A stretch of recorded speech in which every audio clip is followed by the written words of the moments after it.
The first statutes ever written on public corruption was in the first Congress in 1789. We're not talking about a crime that is new to this nation or new to the world. It's been around for a lifetime. That is the nature of our political system. Money drives it. Money owns it. Money changes it. So now imagine you're the politician and all it is money, money, money, money, money. Well, heck, I'm sitting here taking care of other people. People not taking care of me, I need to get me a piece of the action. And that's when they run afoul of the law. Political corruption on any level is damaging, but it's compounded when the offender is black. As a black person, it's not just your own reputation that's on the line when you become an elected official. You're representing a constituency that historically has already faced its own problems of being given a fair deal. We don't have as many, black elected officials as everybody else does. We just don't have as many people. So we need the ones that we do have to at least count. When you put your hand in the cookie jar, it reflects not just on you, it reflects on the entire community. Jesse Jackson Jr., son of civil rights activist Reverend Jesse Jackson, served as congressional representative for Illinois' 2nd District, including the South Side of Chicago, for 17 years. And while by all accounts Jackson worked hard for his district, he was brought down by scandal in 2012. The essence of the allegations against Jesse were that for an extended period of time, he, and actually his wife, converted campaign contributions that had been given to his campaign to his personal use. It was a stinging fall from grace for the son of one of Black America's best-known political figures. It's really reflective of his willingness to trade on the name of his father, which is, again, a further abuse of trust. By the time Jesse Jackson was 2 years old, his father was already a confidant of Martin Luther King. When Jesse Jr. was a teen, his dad was arguably the most influential civil rights advocate in the country and a candidate for president. Keep your eyes on the prize. To be the namesake of Reverend Jesse Jackson Sr. carries a huge burden, but it also carries great reward. Jesse was not always the perfect child. Diagnosed as hyperactive, he was sent to Lamont Military Academy, where he was often paddled for disciplinary reasons and suspended twice. Jesse Lewis Jackson. But by the time his father ran for president in 1984, Jesse Jr. had shaped up and often joined Reverend Jackson on the campaign trail. I have the pleasure of introducing my parents, Reverend and Mrs. Jesse Jackson. In 1988, Reverend Jackson secured a position for Jesse in the Democratic National Committee. Soon after, Jesse Jr. was appointed the secretary of the DNC's Black Caucus, and in the early 90s was the national field director of the Rainbow Coalition.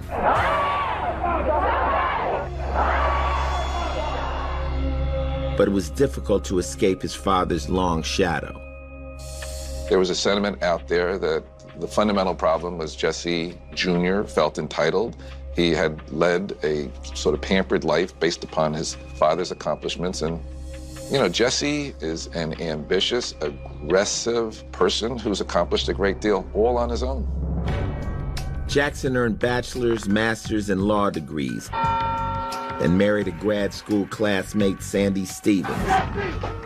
In 1995, at age 30, are you ready to elect Jesse Jackson Jr.? He ran for office as congressman for the 2nd District of Illinois. When he first ran for Congress, he indicated that he was going to fight for the best interests of the African-American community. Thank you for taking the time to go vote. Thank you so much. Out for the interests of a district that was basically 55-60% African-American. Congratulations, you're a member of Congress.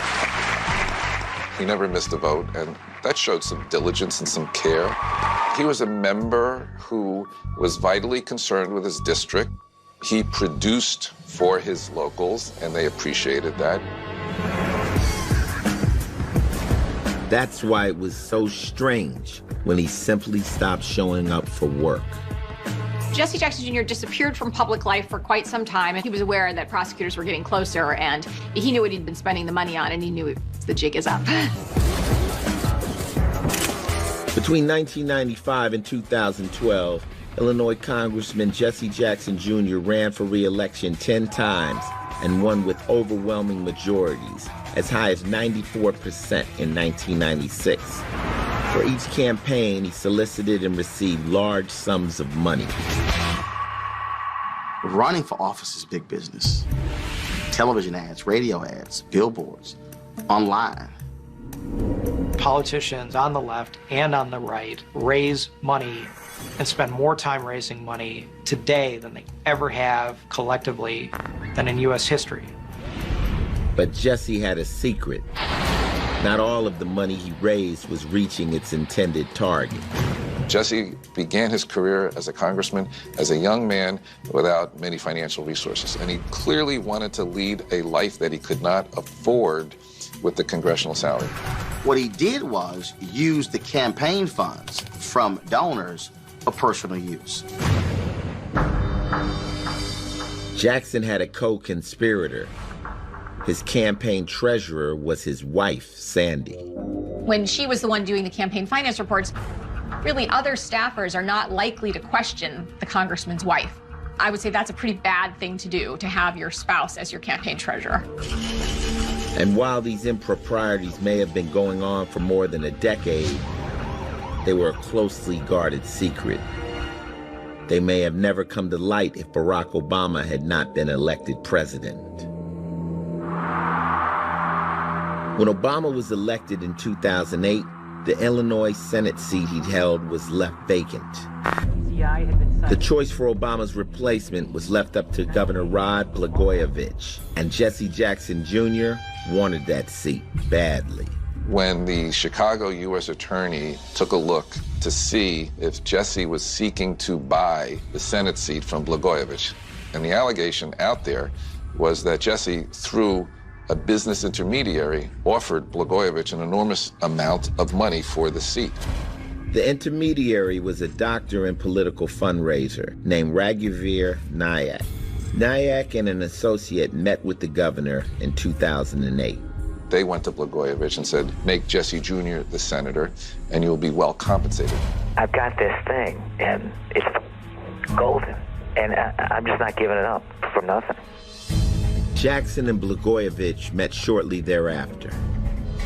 2 days after that meeting, Blagojevich was arrested and charged with trying to sell the Senate seat for profit. Investigators asked Dr. Nayak about his involvement, and Nayak alleged that he had offered Blagojevich anywhere from $1 million to $6 million in order to buy Jackson the Senate seat. Jackson maintained his innocence. We were able to persuade the U.S. Attorney in Chicago that the allegation was bogus, and Jesse, it turned out, was an extremely effective witness at the trial. On the witness stand, Jackson vehemently stated his opposition to pay-to-play politics. The courtroom was packed. This is high drama, one of the biggest trials in the last 20 years. Jesse took the witness stand and annihilated Blagojevich with style and panache and grace. Blagojevich would eventually be sentenced to 14 years in prison for his crimes. Jesse Jackson Jr.'s troubles were only beginning. Here's what happens when a federal investigation is launched. That thing can go anywhere. When they begin to snake through and comb through your entire life, the investigation can lead them to somewhere that isn't even remotely close to where they started. There were lingering FEC and House Ethics Committee investigations. Somewhere along the line, a staffer went to the FBI and made allegations that Jesse had converted campaign contributions to his own use.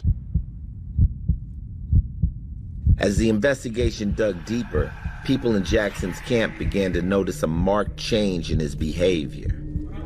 I saw a depressed Jesse, a Jesse who had difficulty getting out of bed, functioning, dealing with the real world.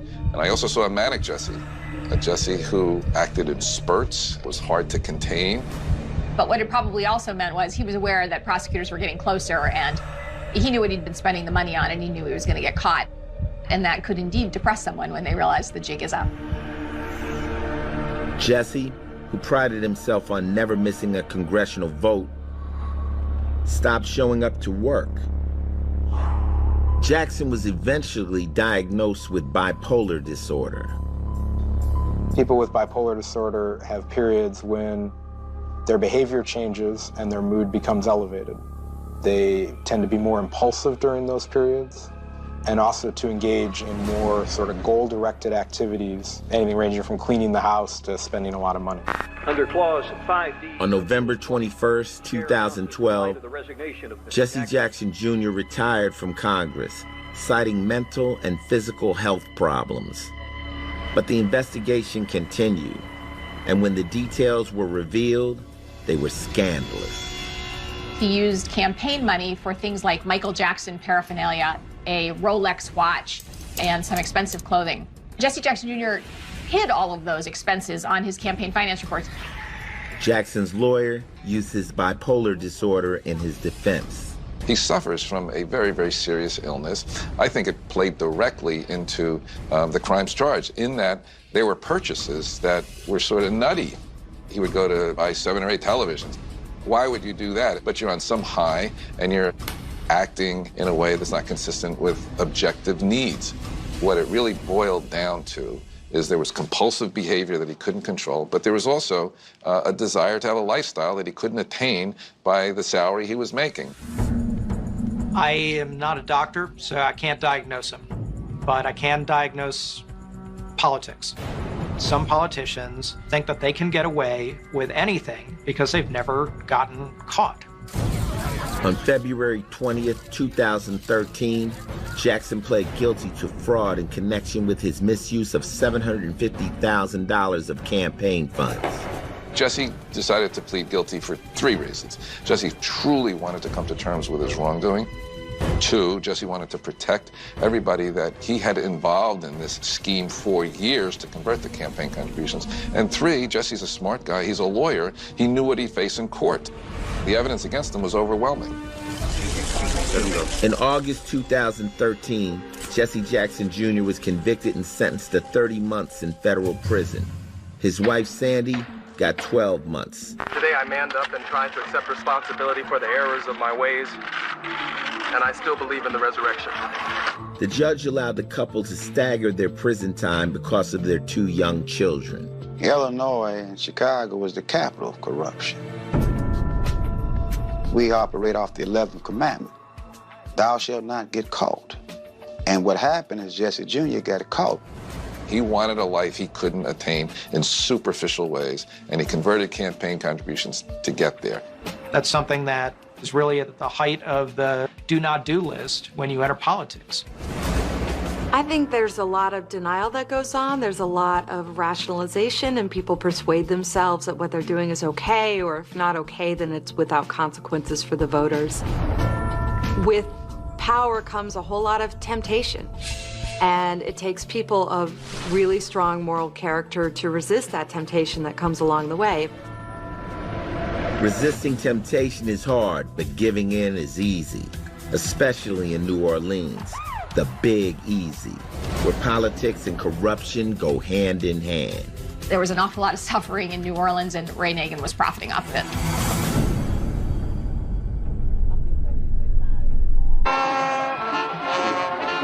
New Orleans, the Big Easy, where the gumbo is hot, the beignets are sweet, and crooked politicians are a dime a dozen. Louisiana has been a corrupt state. New Orleans in particular has been a corrupt place. They've done very little to do anything to foster kind of anybody being upright. But if you're going to be corrupt, be good at it. This is a city that has a very weak economy, and the tendency is for talented individuals to flow towards politics. People get involved in politics because that way you can skim off public contracts. And that's kind of how the game was played. Between 1997 and 2006, there were 332 federal corruption convictions in Louisiana. And it's nothing new. Some of the nation's most famously corrupt politicians, like Huey Long and Edwin Edwards, have operated in the Pelican State. All of that has led to a history and a culture of graft and corruption, and one that has been put up with by voters to a remarkable degree until very recently. I think that has profoundly changed. In 2002, Ray Nagin defeated Richard Pennington to become the 60th mayor of New Orleans, earning 59% of the popular vote. Part of the reason he got elected was because people were fed up with corruption. Before he ran for office, Nagin was an executive at Cox Communication, the city's cable TV franchise. He had a very high-paying job in the private sector, was making around $400,000 a year, and took a pretty significant pay cut to become mayor, which is something he often reminded people of. He really ran as a reformer. He was a businessman. He said he was going to enter public office because he cared so much, because he wanted to reform the ethics of the city and to make things different. Throughout Nagin's first term, New Orleans thrived. He launched an anti-corruption campaign that led to the arrest of several city officials. The job rate went up, and film production brought in $400 million.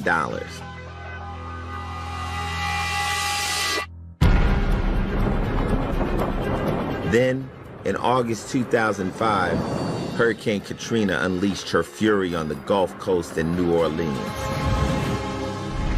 An estimated 1,500 people died. 80% of the city was flooded, and thousands of people were displaced. After the storm, Ray Nagin was front and center on the national news. It's the conditions. The immediate performance, the hysteria, seemed entirely appropriate to us at the time because we were hysterical and trying to somehow get the attention of the federal government in those first few days when people were dying of thirst, sitting on their rooftop waiting for somebody to come, and 3 or 4 days later they had not come. We were all screaming and cursing there with him. And what was later labeled his Chocolate City speech. This city will be chocolate at the end of the day. Nagin also came out against proposed plans to rezone and rebuild the city. African Americans had been disproportionately impacted by the displacement. And this was a real issue for them that, oh, we're not going to be able to return. They're going to turn our neighborhoods into green spaces. And so Nagin tapped into that fear. Nagin rode the Chocolate City sentiment back into office when he ran for re-election. Nagin's opponent was Mitch Landrieu, the white lieutenant governor of Louisiana. I do think that Nagin was attempting to play the race card, really trying to play upon the racialized fears of those who had escaped from New Orleans and some of the undertones of the redevelopment plans that had gone on in Hurricane Katrina. He was really trying to galvanize black voters against his opponent. In a hotly contested runoff, Nagin beat Landrieu by just 4% of the vote. It's time for One New Orleans today. The first order of business for the newly re-elected mayor was to help rebuild the city. There were tons and tons of government contracts to dole out in the wake of Hurricane Katrina. The mayor's king in the city, and that he has lots of control over professional service contracts. Those do not have to go to the lowest bidder. Those go to the contractor that the mayor decides on. That's what gives the mayor lots of authority in this city. Rumors began to develop surrounding the mayor and his authority. Local journalists did a lot of investigations of some of these relationships, uncovered these stories, and then law enforcement picked it up after the fact. In one instance, Nagin apparently tried to shake down Home Depot.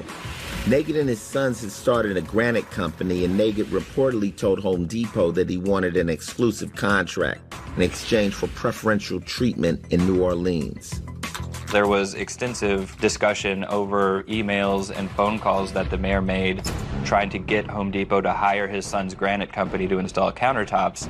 And it was very clear that Home Depot thought that it was not okay for them as a company that needed permits from the city to funnel business to a company owned by the mayor and his sons. It was kind of the typical old New Orleans style politics. It was easy money, taking the bribes, and that's where they kind of go down this slippery slope. Journalists also began to uncover trips that Mayor Nagin was taking with his family. Trips to Jamaica and to Hawaii.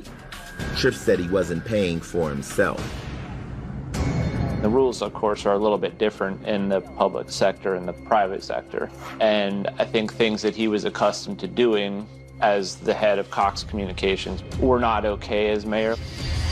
Taking trips that were paid for by other businessmen who were doing business with the city. I don't think he thought that was really a problem, because if he had done those things as the head of Cox, it wouldn't have been a problem. It was a problem, a big problem, that would only get worse when the federal government caught wind of what Mayor Nagin was up to. It's a real blurry line between a political contribution and out-and-out bribe. In 2006, New Orleans Mayor Ray Nagin was reelected in the wake of Hurricane Katrina. I am a maverick. The former Cox Communication executive was seen as a savior, an advocate for the African-American population that was hardest hit by the storm. But Ray Nagin was also looking out for number one. He came in saying, I'm going to run the city like a business. We're going to finally get New Orleans running like it should. And for a while, he did. What's up, young man? How you doing? But it didn't take long, it turns out, for him to start taking advantage of his office for his own personal gain. Nagin and his family had taken a number of trips with his chief technology officer, Greg Mefford. In 2009, when the media learned of the trips, they questioned who had paid for the vacations. This is where the stonewalling begins. Well, I don't really know who paid for it. And so they begin investigating. It was later revealed that the trips were paid for, at least in part, by a city vendor and contributor to Nagin's 2006 re-election campaign. Mark St. Pierre, who owned a company called Net Methods, was the city's primary technology contractor.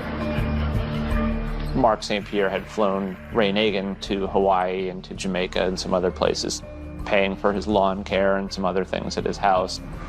He was paying for cell phones for the Nagin kids. Nagin claimed ignorance. He said he thought Greg Mefford was footing the bill, not St. Pierre. He maintains that he didn't know who was paying for it. Now, that's kind of a hard pill to swallow because they were expensive vacations. It wasn't a question of the people with the best bid coming in who would do the best work getting the contract to rebuild New Orleans. It was instead the people who were lining Ray Nagin's pockets. There was an awful lot of suffering in New Orleans, and Ray Nagin was profiting off of it. In 2009, federal authorities charged Greg Mefford and Mark St. Pierre with corruption for their kickback scheme. Records showed that between 2004 and 2006, Mefford steered millions of dollars worth of contracts to St. Pierre through City Hall and received $860,000 in return. Nagin testified at trial and was questioned about his suspicious vacations. When he was being deposed, when he was asked who paid for it, and he says, well, I don't know. That raised concerns among them because if he had been honest, he would have said, this person paid for it. The fact that he lied set off red flags. And that's when they began to look more closely at him and what was going on in City Hall. Mefford ultimately pled guilty and is awaiting sentencing. St. Pierre got 17 and a half years. Nagin finished out his second term and left office on May 3rd, 2010. Less than 2 years later, the feds launched a grand jury investigation. In January of 2013, Nagin was indicted on 21 counts of corruption, including conspiracy, bribery, and money laundering. Yeah, y'all be... He was charged with taking more than $500,000 in payouts from businessmen in exchange for millions of dollars worth of city contracts. The mayor pled not guilty to all charges. He was offered 2 to 5 years prior to the trial, but felt that all I really need to do is just talk to these people, and then they'll understand, and then they'll beat the conviction. He didn't think he did anything wrong. That all these people who were testifying against me, most of them were crooks who had cut their own deals, and if I just point out to the jury that these people are saying this because they're trying to reduce their own time in prison and so forth, that everything will be okay. It was the height of arrogance to believe that everybody would tell on you and that you would find a way out of it. He's one of those cats that refused to believe that fat meat was greasy. Ray Nagin gambled and lost. On February 12, 2014, Nagin was found guilty on 20 of the 21 charges against him. I think black voters in New Orleans believed Ray Nagin when he said that he had the connections with the White House to get the city back on its feet following Katrina. And so they voted for him in the second election. I think, however, they were gravely disappointed that not only did he not have the connections, but then what connections he did have, he sought to use for his own personal gain. I think in his case, it's even more depressing and hurtful to New Orleans because you were looked upon as a savior. And so to see him go down, that is very painful. The people who said, man, we trusted you to rebuild this city.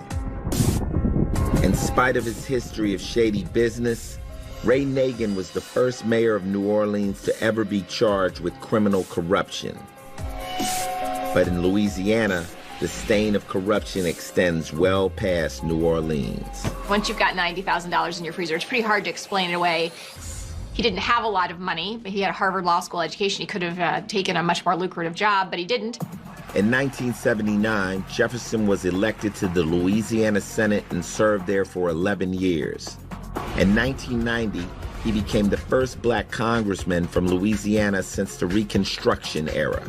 But making history apparently wasn't enough.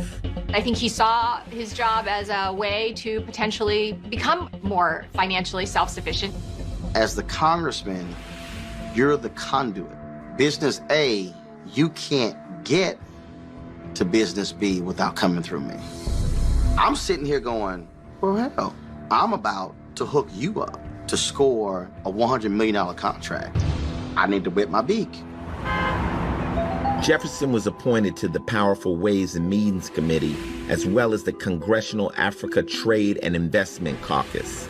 It didn't take him long to take advantage of his status. He used his position as a member of Congress to try and create business deals in Africa. And that was really the problem. He traded on his official position to make connections. Jefferson entered a business relationship with Vernon Jackson, whose company iGate made inexpensive broadband technology. It was built as the sort of thing that could bring technology to West Africa very cheaply and make it much more accessible to people there, which sounded like a great thing. But Jefferson's patronage came with a price. In exchange for hooking Jackson up, Jefferson insisted that Jackson use a specific company, A&J Group, to market iGate. The A&J Group was a shell company set up in Jefferson's wife, Andrea's name. From 2001 to 2004, Vernon Jackson paid A&J Group almost $400,000 in cash, ponied up $87,000 worth of travel expenses, and signed over 30 million shares in iGate. In essence, Jefferson was demanding a bribe from Jackson for continued access to his connections in Africa. But then, in 2004, Brett Pfeffer, a former Jefferson staff member, went to work for Lori Modi, a wealthy Virginia businesswoman.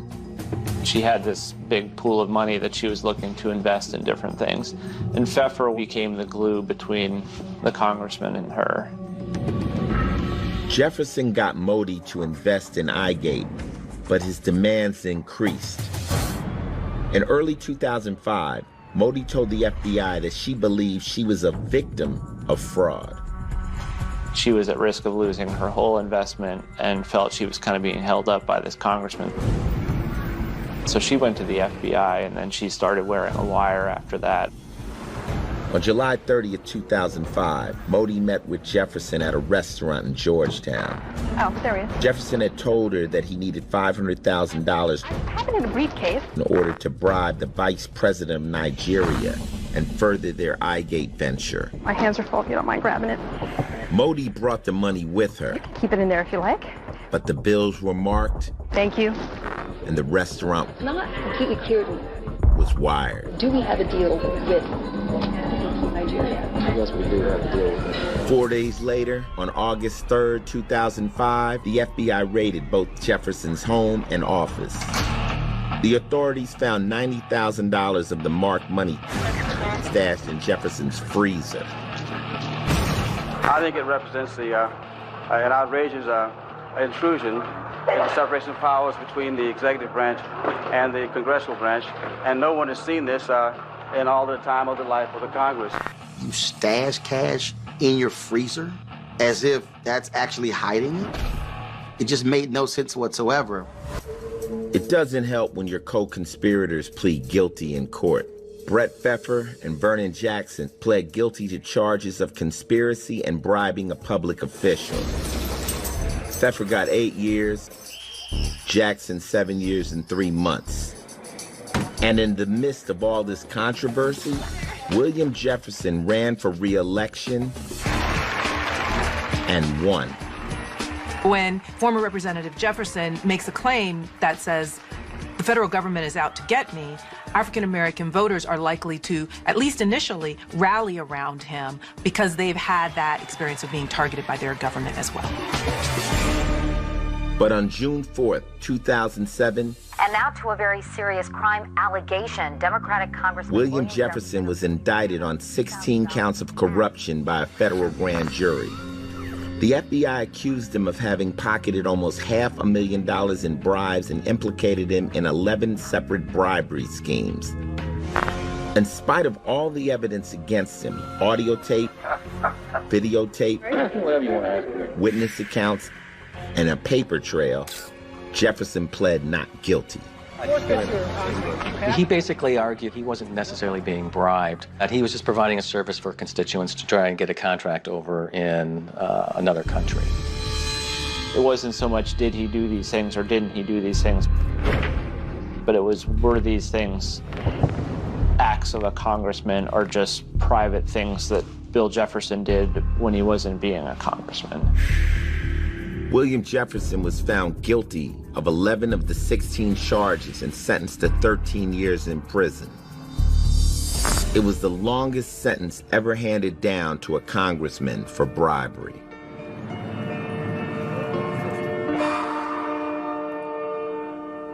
When we vote someone into office, we are giving them the legitimate authority to make decisions that affect all of our lives. We're placing our trust in them to make the correct decisions. When we find they violated that trust and they're only interested in enriching themselves, they should be punished to the fullest extent of the law. I think it's definitely more damaging when African-American politicians commit these kinds of transgressions. Voters that actually turn out to vote who are African-American, and by that I mean older voters, so above the age of 40, many of those generations were raised with the idea that you had to very much be better than whites in order to succeed. You had to be twice as good, 3 times as good, et cetera, et cetera. And I think they apply that principle to African-American elected officials. And they pretty much say, we know that if you screw up, we won't get another black politician for another 20, 30, 40 years.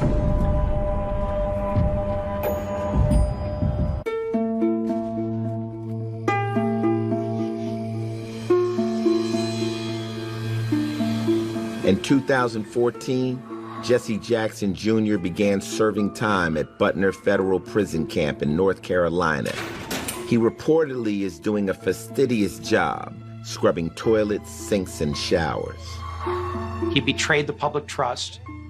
He did something that was illegal, and it was clear to him and everyone else that it was illegal. He did it anyway. You begin to believe your own hype. You begin to believe your stuff don't stink. I mean, you begin to think like a Nixon, you're above the law. And the fact is, he thought he was above the law. Former Congressman William Jefferson is cooling his heels in the second year of his 13-year sentence in Oakdale, Louisiana. He felt he was untouchable, and that even after he had run into some legal difficulties, that he had won re-election. And so he had basically felt, well, that kind of justifies behavior. Voters are willing to look past that. That means I must be doing a good job. If you listen to those tapes, Everybody's excited. Everybody's supportive. all he cared about were those businesses. It was self-aggrandizing. You don't mind grabbing it? It was him benefiting financially from this position that he had.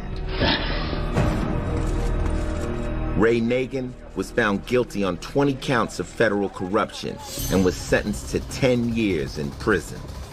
He went for things as bribes that most people wouldn't be motivated by. Free trips to Hawaii, private jets, the kind of things that once you get them, they're spent. And that seemed to be what lured him into what ultimately became cash bribes. 3 politicians with promising, rewarding careers all fell prey to the trappings of corruption. Some politicians, they think that they're bulletproof. They think that they're invincible. They think that no matter what they do, they're not going to get in trouble for it because they're a congressman or they're a mayor or they're a governor. But the law catches up with them or they slip up. I think all these public corruption cases sort of reduce down to a betrayal of trust. Thank you for taking the time to go vote, Mary. A person holds himself out, Young man, as choosing to serve the public, and then there's an instance where the conduct is inconsistent with that. The conduct is to feather the own nest. You can keep it in there if you like. Why did they commit the crime? Why did they betray their constituency? Why tarnish their reputation and destroy? Big Apple is a city known for its iconic skyline, unmatched culture, and unstoppable hustle. Anything can happen in the concrete jungle. November 1st, 2005, in the heart of Manhattan, a storm is brewing and the music industry is about to be shaken to its core.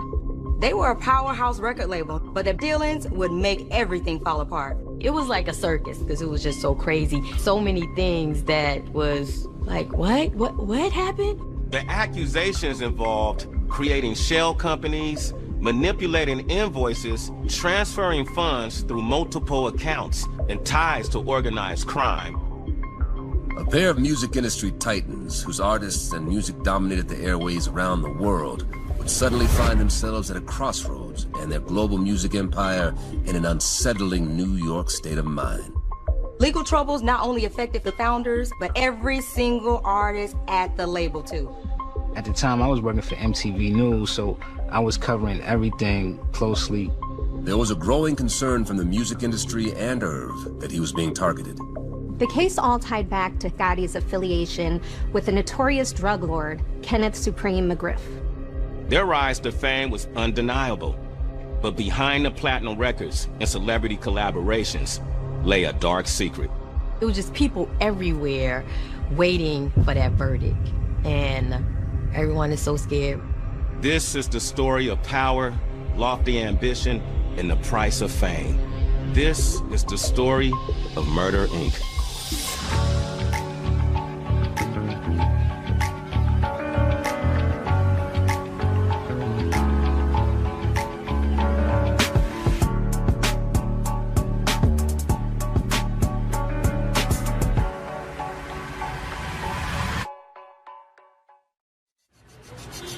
Known as the city that doesn't sleep, New York is also known for its bright neon lights, Broadway stars, and the ultimate hub of billion-dollar dreams. It was beautiful and related to everyone. It was flashy and bigger than life. New York hip-hop was lively and brimming with creativity and drama. From the Bronx to Queens, Brooklyn to Manhattan, every inch of the island and city of New York produced some of the biggest industries and stars. In the early 2000s, hip-hop exploded, with labels vying for dominance on the charts, the clubs, and on the radio. The hip-hop scene was great. Working at Def Jam, every day was a different day. When you got up every morning, it was exciting to go to work.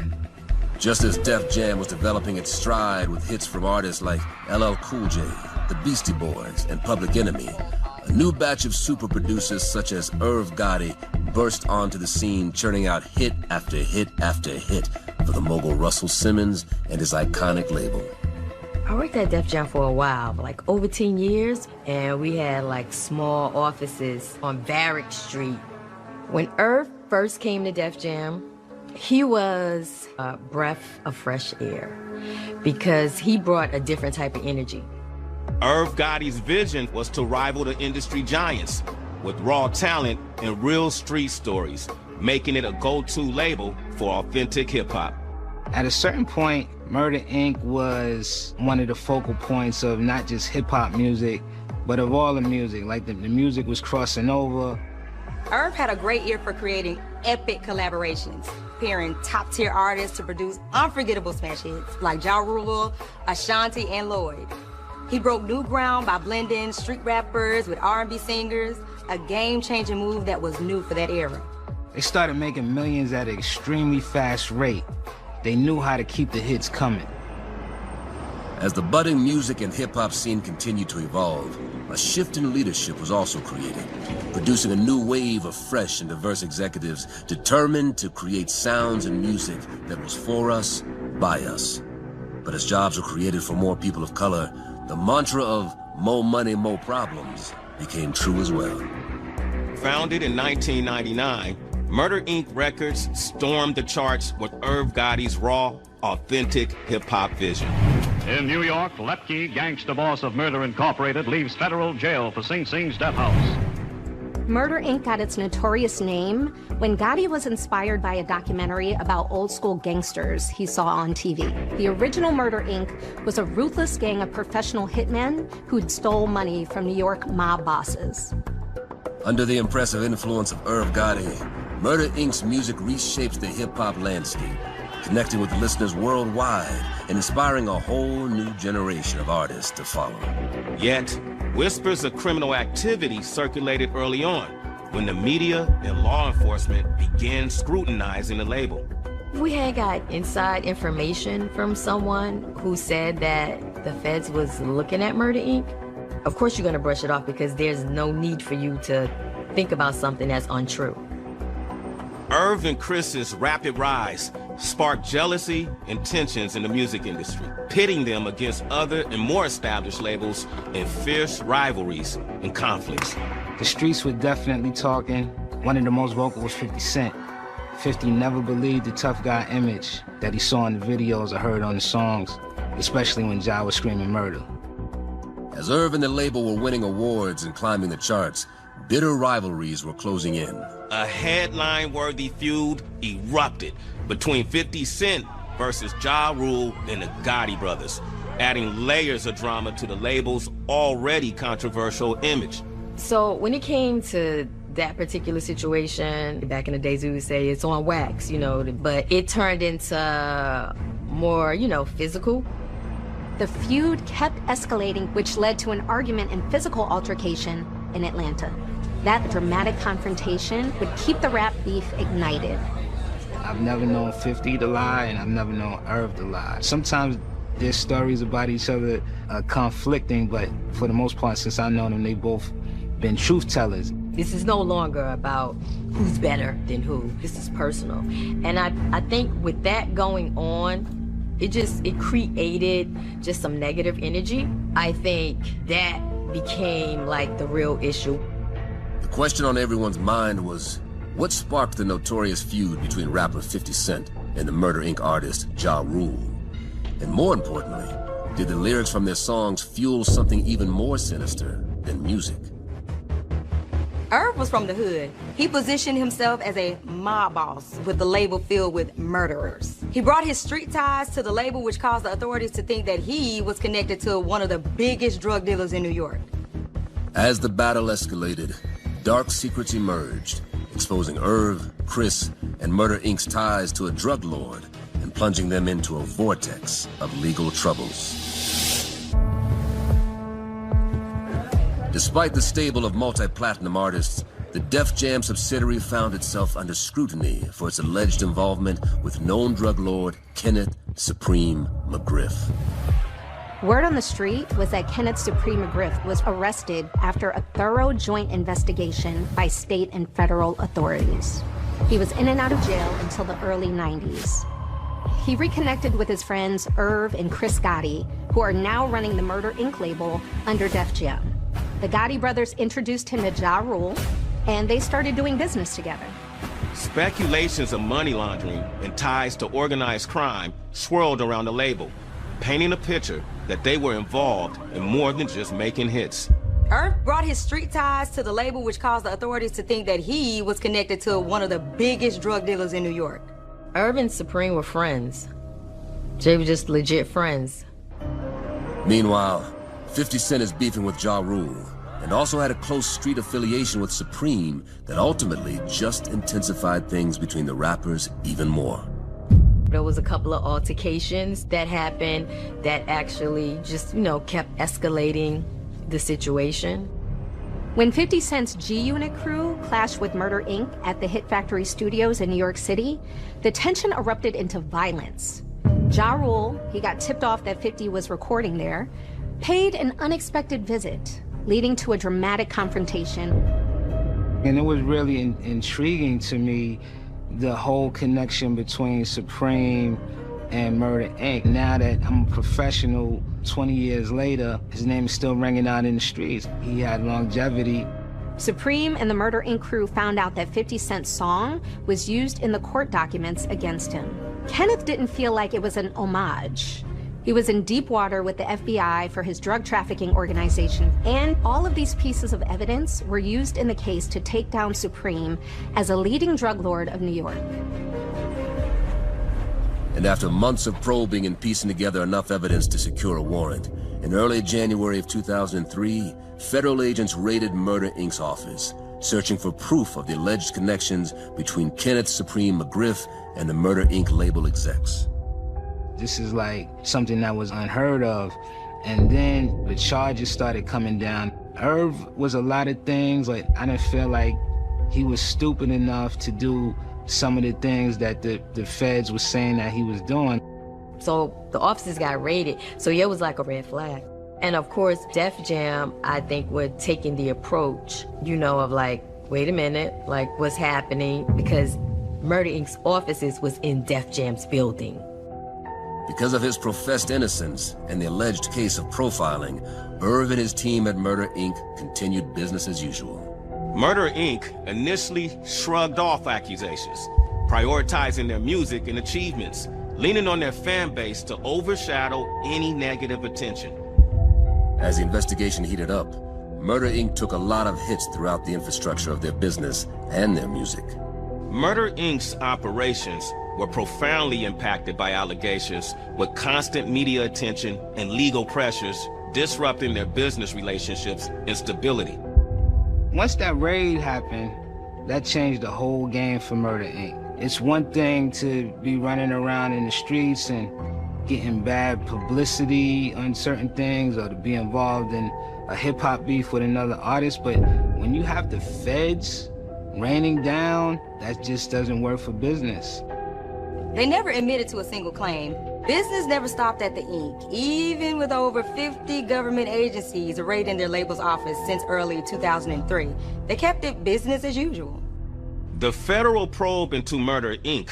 ignited when law enforcement flagged suspicious financial transactions connected to the label, prompting a comprehensive investigation involving heavyweight agencies like the FBI and IRS.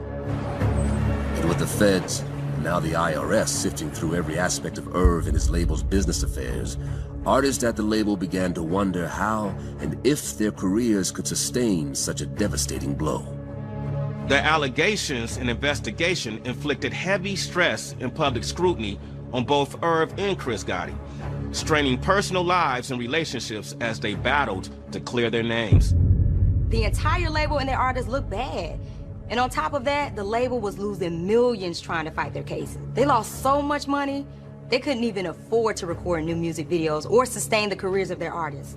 Now I understand when I see certain situations and cases, I don't just jump to what media is saying about people because I experienced it myself personally. When they say this person did this and this person did that. Murder Inc. was accused and was so far from the truth.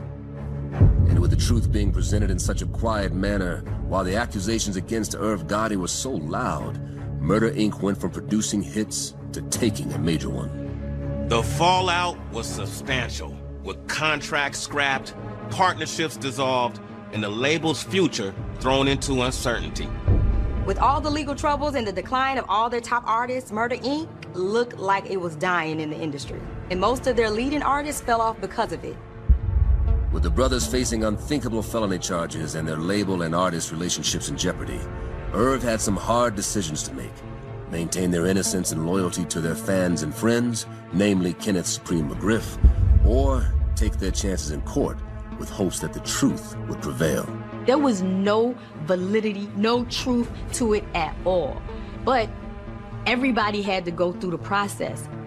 Irv and Chris still had to go through a trial and face 20 years for something that was literally made up, which was crazy to me. The number one piece of evidence is the body. You could tell that this was not your typical homicide. In the wake of a much larger investigation against New York drug lord and kingpin Kenneth Supreme McGriff, authorities profiled music moguls Irv and Chris Gotti, claiming the Murder Inc. label execs conspired to launder millions of dollars through their record label for McGriff and his legendary Supreme Team drug empire. As the night of November 1st unfolds, federal agents are meticulously piecing together the final parts of a complex puzzle. For months, they've been investigating the Gotti brothers, tracking financial records, phone logs, and gathering evidence of what would be considered one of the biggest money laundering schemes of all times. The government had long suspected Kenneth McGriff of orchestrating a deep-running drug trafficking ring, and now they aim to indict him to keep him from further poisoning New York City's communities. They launder the drug trafficking operations of McGriff Enterprise through their Murder Inc. record label. Even though it was reported that the friendship between Irv and Supreme was strictly on the up and up, authorities operated from the notion that birds of a feather flock together, despite actual facts to support any contradictory claims. They all came together like the Avengers. The charges stem from a coordinated effort by federal and law enforcement agencies. The allegations against Murder Inc. reverberated across the music industry, sparking questions about label integrity. Authorities claimed that they were locked in with one of the biggest drug lords in the city and created a drug enterprise. The indictment alleges that members of McGriff's drug enterprise collaborated with Murder Inc. executives and employees to launder the proceeds from drug trafficking through the music label. Media outlets provided extensive sensationalized coverage. There were a lot of crazy stories and accusations. The label was crumbling, and their artists were falling off horribly. Dominant narratives included the rise and fall of a powerful music label, alleged connections to organized crime, and personal stories of those involved, highlighting the contrast between the label's success and its legal troubles. They provided in-depth knowledge of financial systems, money laundering techniques, and criminal networks, clarifying how the alleged schemes operated. Now, everyone counted Murder Inc. out, right? So now it's almost like being tainted. And then also you got to think about the people who failed you. You know what I mean? Because there are people who failed you because it's like, oh, nah, y'all over there, let me step away. And now what happens? So now you're trying to, it's almost like starting from scratch, but now you're starting from scratch with a stain on you. And with the buzzing rumors and innuendos about the pending allegations about the Supreme Team and the Gotti brothers, investigators turned their attention to a new street narrative involving rapper 50 Cent and some of the lyrics in his songs. The label was going down all around. Ja's beef with 50 exploded, with 50 dragging Ja and Murder Inc.'s name through the mud on hit tracks. This also ties back to when 50 Cent was shot 9 times. Word on the street was that Kenneth Supreme McGriff was the one who did it. There were a ton of receipts to show for it. Gotti and Murder Inc. refused to accept the smoke. Their lawyers were certain that they had done nothing illegal and that their business was legitimate. The investigation uncovered that upon McGriff's release from prison, he re-established a sprawling criminal organization with new members. The Gotti brothers issued public statements asserting their innocence, continued producing music to signal business as usual, and employed legal teams to manage the fallout and fight the charges. Friends, family, and even fans wondered if public statements were going to be enough. With the feds and the IRS ready to arrest and indict Irv and Chris Gotti, the duo decided to do investigators one better and voluntarily turn themselves in. Agents posed as insiders to the label to gather first-hand information, capturing critical interactions and transactions to build a strong case. There was an individual who worked at Murder Inc., and I believe he was an intern. Later on, we find out that that person became, I guess, the key witness. Now, once the investigation is going on, Irv and Chris lawyers, of course, they hire private investigators as well. So just as Murder Inc. is being investigated, we hire our investigators to investigate the people who's supposed to be key witnesses, you know, supposedly. The empire they built is now under intense scrutiny and on the verge of crumbling fast. The fallout is immediate and far-reaching. The music industry is left reeling, while fans and artists alike grapple with the mind-blowing revelations. Murder Inc., once a symbol of success, is now synonymous with crime and scandal.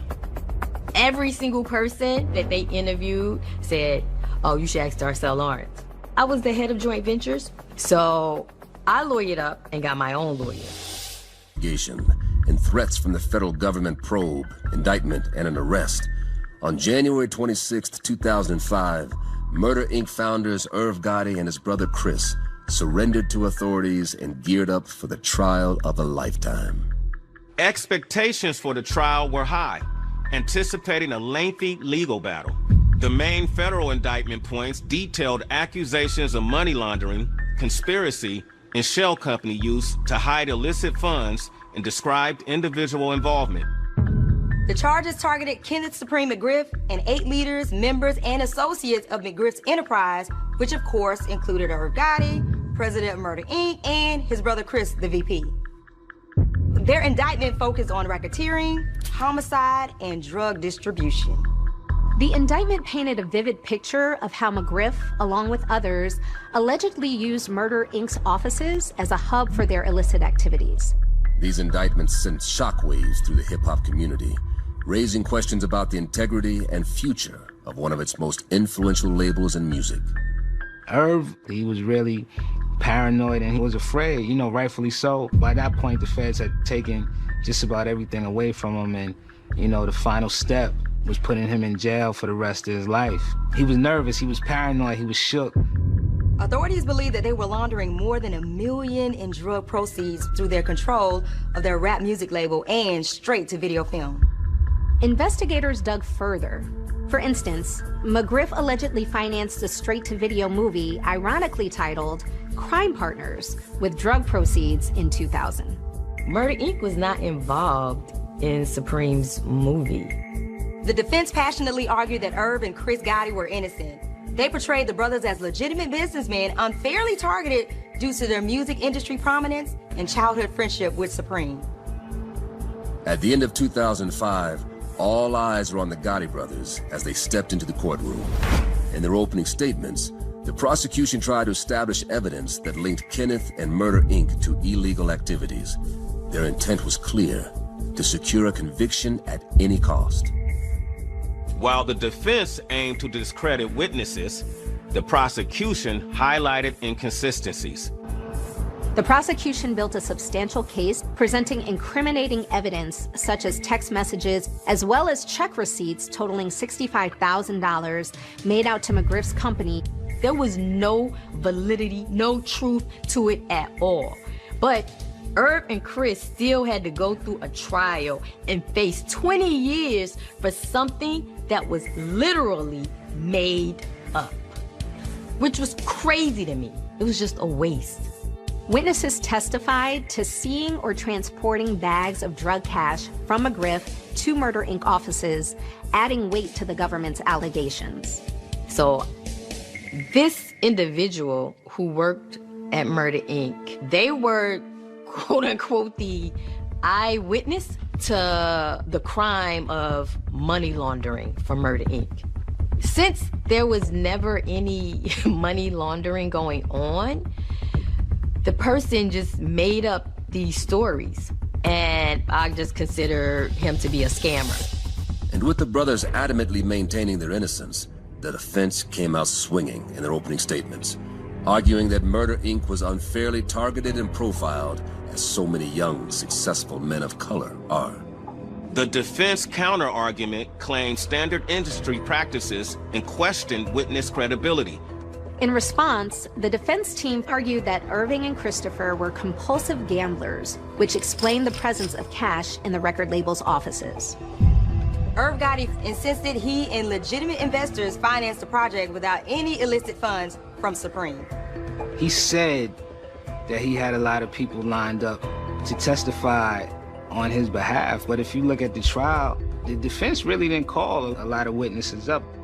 And Irv said that the reason why he did that is because he didn't want to bring a lot of people into that danger zone, so to speak. The reality of it is you have a jury who is ultimately making a decision about your life and your future. At the end of the day, I know what skin tone we are. Even though their attorneys did great, but it's these people, like this jury of people, like how do they see us? It was still always a doubt that they could lose. Former employees and financial experts detail laundering operations, shaping the jury's understanding.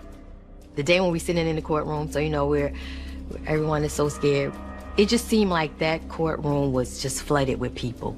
And then there was also people outside.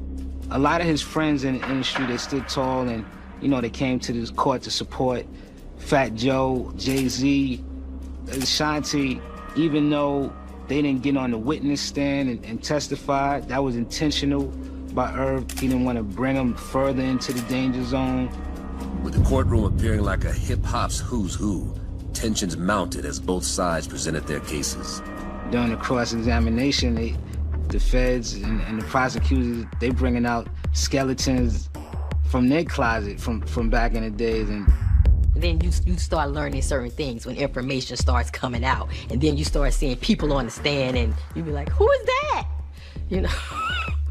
Who is he? I don't even know him.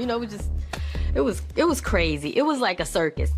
The conflicting narratives presented during the trial underscored the complexity of untangling criminal allegations within the hip-hop industry. The defense's alternative explanation raised questions about the reliability of witness testimony and highlighted the challenges of proving guilt beyond a reasonable doubt in high-profile cases involving influential figures. In a high-stakes courtroom showdown, the jury deliberated for days, holding the fate of the Gotti brothers and Murder, Inc. in their hands. With New York on edge, the beloved label's legacy hung in the balance, testing the very fabric of hip-hop. Irv had enough powerful friends and powerful entities in the business world and the music industry where just their presence alone was signaling to the jurors that, we believe in this guy and he's not alone. Well, Irv and Chris has a very big supportive family. So every day it would be their family, it would be us, friends, and us, the co-workers, we all were there. The jury took several days to reach a verdict. Irv, he was prepared for whatever. Either way, he was prepared. It's either gonna be they free or they're not. Despite Irv's self-proclaimed innocence from any of the alleged charges, he and his brother knew that their fate rested in the hands and thoughts of a jury that didn't necessarily look like them. I was covering the trial, and I did honestly feel that the prosecution didn't do that great of a job as far as building up a case. But as we all know, as a black man in America, it's a crapshoot. I'm praying. And then when the lawyers called and say, they ready. So of course, your heart just dropped. It's just like, oh God. And it was like no one was saying a word. And you could tell everybody was just in their own thoughts, right? And it was so somber. I know I was just shaking. I was just like this constantly. In a nail-biting courtroom battle, Murder Inc.'s legacy hung by a thread, facing the prospect of up to 20 years behind bars. The future and fate of the Gotti brothers and Murder Inc. was uncertain. The media went crazy. The Gotti brothers faced up to 2 decades behind bars. The number one piece of evidence is the body. You could tell that this was not your typical homicide. That rocked hip-hop in the music industry to its core continued. The Gotti brothers awaited the fate of their freedom and the future of their label. And by December of 2005, after spending millions of dollars on their defense to fight what they believed to be a bogus case, the wait was over, as word spread that the jury had reached a verdict. So, you know, everyone is so scared, we're so scared, and I'm just like, okay. Irv was telling me that, you know, even during the trial, even before the verdict came in, just like in the weeks that the trial was going on, every single note that he would see being passed from the jurors to the judge, he was thinking like, oh my God, they sending the judge a note saying I'm guilty. During the case, the Gotti brothers were offered several plea deals. They could have gotten probation. Irv was offered 6 months in jail as a lesser charge, but they refused every offer, calling BS. Prosecutors leveraged plea deals for insider testimonies, presented compelling financial evidence, and highlighted the broader implications with charts and timelines to clearly illustrate the connection to criminal activities. Tensions mounted as celebrities, friends, family, and fans awaited those 3 potentially life-changing words from the jury. The jury found the Gotti brothers not guilty on the primary charges due to insufficient evidence. The judge carefully considered the severity of the charges and the arguments presented by both sides. The attendance of celebrities such as Jay-Z, Damon Dash, Fat Joe, Ja Rule, and Ashanti at the trial had no influence on the jury's decision. I think they did Irv first, and then saying everything's not guilty of, and then they had to come and say Chris. So it was like, wait a minute, is one going to be not guilty and one's going to be guilty? And then they got to Chris and they said not guilty, and it was like such a relief, right? It's just like, oh my gosh. The room exploded with joy. Irv was seen throwing his head back and mouthing thank you twice to the jurors, while his brother Chris stood beside him crying. The brothers and their parents even hugged 2 of the jury members, celebrating their hard-fought victory. In the immediate wake of being found not guilty, it was a joyous celebration. We've seen the pictures and we've seen the videos with they're holding Irv up by his legs, and he looks like he just won the Super Bowl. The bailiff came to Irv and said, one of the jurors want to speak to you. And she said, I watch your family, right, every day in a courtroom. She said, I just watched all the support. She said, and I know God has a plan for your life. And that very next Sunday, Irv went to church with her. The public who believed in their innocence throughout the trial were extremely happy for them. The Gotti brothers expressed relief and satisfaction. They emphasized their faith in the justice system, gratitude for support, and dedication to their music and business ventures.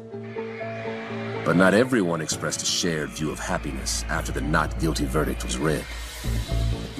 Public reaction was mixed, with some viewing the acquittal as a triumph of justice, while others questioned the strength of the evidence. In this case, the government was completely wrong. They didn't have enough substantial evidence to prove the money laundering and Murder Inc.'s connection to Kenneth McGriff. You know how they say, you know, men lie, women lie, but the numbers don't lie. The numbers never added up. One of the 12 jurors informed the gathered media outside the courthouse that they did not find the prosecution's case convincing.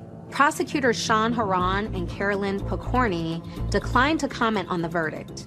I never want to see a black man that has risen from such depths to such heights go to jail. You know, if I felt that he was innocent. Now, if I felt that Irv was guilty, I'd be like, damn. But I felt that the guys was innocent, and I was happy. You know, a lot of people in the hip-hop community was happy too. Like, we didn't want to see Irv go to jail. After the case, McGriff faced the death penalty on charges of murder and racketeering. He stood accused of 2 drug-related homicides in Baltimore, Maryland, for the retaliatory killing of rapper Eric E. Moneybags Smith, along with numerous firearm and narcotics offenses. Even after emerging victorious from the grueling legal battle and being acquitted of the felony charges against them, Irv Gotti and his label Murder Inc. faced a new set of troubles. At that time, Ashanti separated herself from the label. Now it's like, what do we have? You know what I mean? You still got Ja, but then now we don't have a deal. While avoiding prison, the Gotti brothers faced ongoing legal battles and reputation management. They shifted business strategies to focus on transparency and credibility. Once everything was over and reality began to settle in a little bit more, they realized that, yeah, we did dodge a major bullet, but Murder Inc. still had a lot of problems. Like, they wasn't getting any funds from, you know, their parent company. Ja Rule, his studio album prior to the trial didn't do great, and his greatest hits album didn't do great. Post-trial, artists faced uncertainty, seeking new ways to sustain their careers amidst the label's changes. They pursued new management, independent projects, and collaborations to maintain their presence in the music industry. While relief swept through many circles, the industry buzzed with curiosity and skepticism about Murder Inc.'s future. After staggering financial losses and the decline of their artists during their grueling trial, whispers of doubt grew louder. Irv gave up nights and nights of sleep and hours of time. From the treacherous depths of scandal, Irv and his Murder Inc. label were left reeling with the residue of their deep-rooted ties between music, crime, and justice.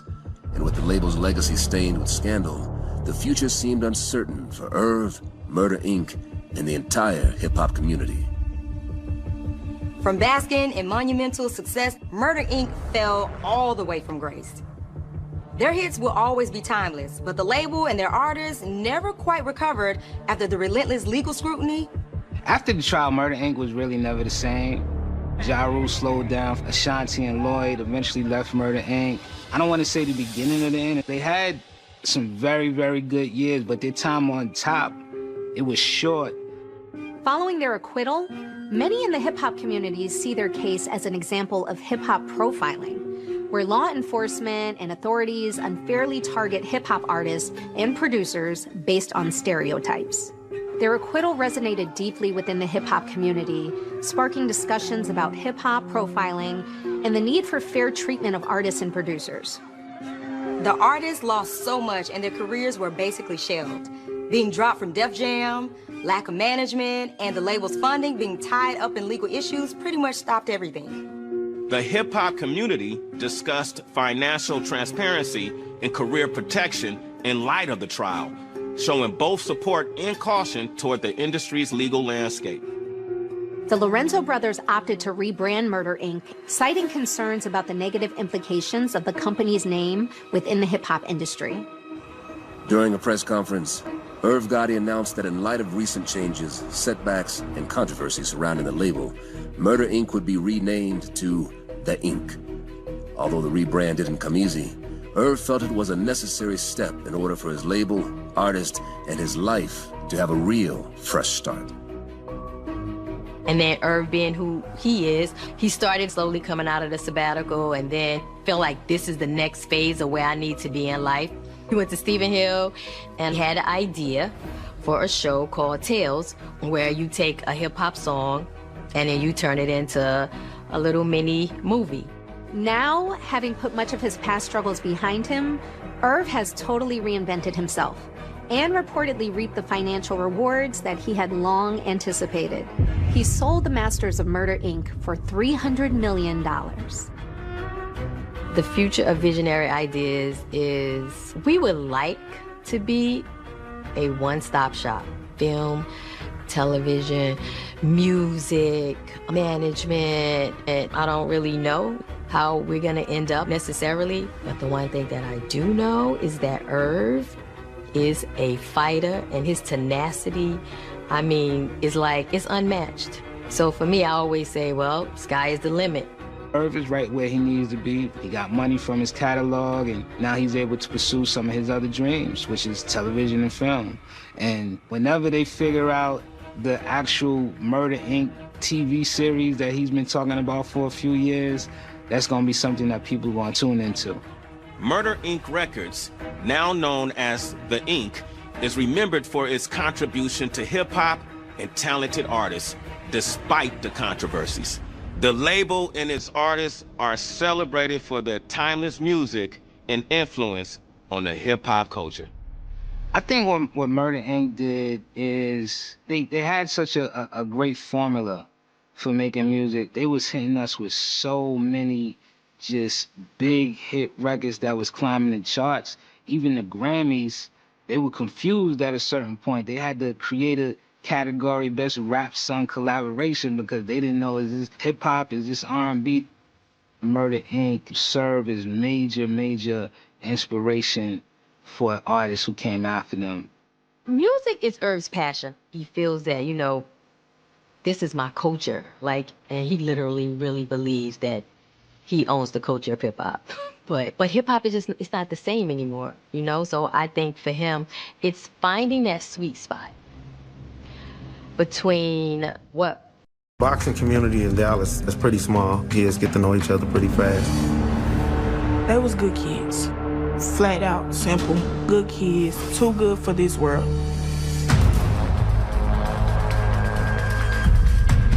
Police received calls about shots fired.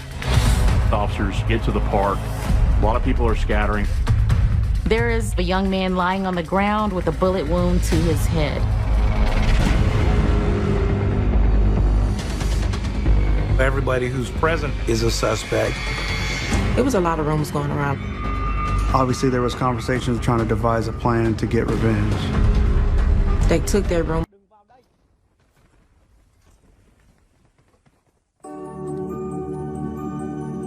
The good book tells us love is patient. Love is kind, does not envy, does not boast.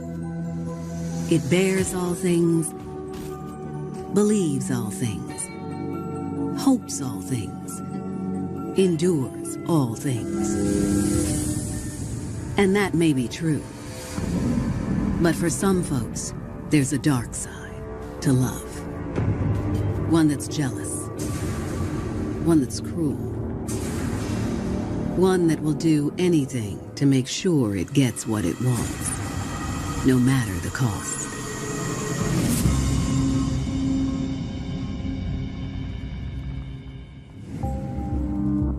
April 15th, 2014. It's a sunny spring Monday in Durkeeville, a neighborhood on the northwest side of Jacksonville, Florida.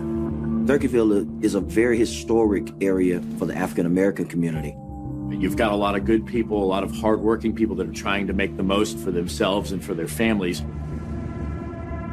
But just after 2 p.m., a resident of a Durkeeville apartment building notices something amiss. There's a smell of smoke. There's evidence of a fire. Something is definitely wrong. The resident finds smoke billowing from the cracks of his neighbor's door. The neighbor was a deacon in his church, and that's how he was known to many in the community. He pounds on the door, but there's no answer. The alarms are sounding in his head, so he calls the fire department. Within minutes, both the Jacksonville Fire Department and police arrive. An officer makes sure the neighbor is safe and out of the way so that firefighters can do their job. Firefighters rush to the door. They don't know if someone is trapped inside, so they're trying to get in as fast as possible. They force the door open and make their way inside the home. They follow this smoke, go through the hallway, they make the turn, they go into the back bedroom. Firefighters see a large pile of smoldering, charred clothes on the bed. Under a pile of burnt and ashy clothes, they see a man's body. The victim was kind of on his knees, bent over the bed. It was clear the victim was deceased. He was mutilated, stabbed in the head.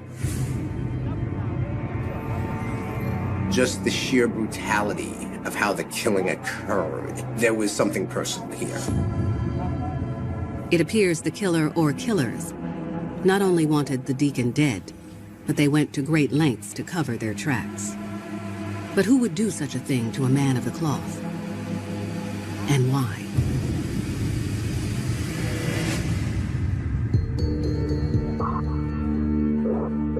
"25-year-old Keisha Love always stood out in a crowd. She has very high cheekbones and piercing eyes. Guys be like, Keisha had a passion for fashion and beauty. she always kept her hair done, always wanted her nails done, liked to wear nice clothes. She loved to style, she loved cosmetology. Keisha was hoping to make a career of it. She can do hair really good. She intended to have her own business. She was trying to push for a better future for herself, so she was taking classes at a beauty school. But after a while, the financial stress of making ends meet while taking classes and trying to build a career took its toll on Keisha and steered her onto a dark path. She liked to smoke weed. She liked to drink. She liked to go out and party. She definitely had an attraction towards people who were successful, but people who were in the streets. Eventually, though, Keisha realized that her partying habits were getting out of hand. She wanted to better her life. She was trying to get on a better path. Keisha decided to leave the late nights out behind and started attending church regularly. Keisha is using her religious beliefs to say, God, I know I can pray to you. I know I can talk to you. The church gave Keisha a sense of support and quickly shifted her focus. She was determined to go back to school and start a career. She needed to go back to just getting herself together, and she had started on that path. Things were finally looking up for Keisha. With her partying ways behind her, she found herself more open than ever to love. And that's when she met 33-year-old charmer Darius Jones. Keisha admired his confidence and take-charge attitude. Darius Jones is a quote-unquote bad boy. He is not afraid of taking risks, taking chances.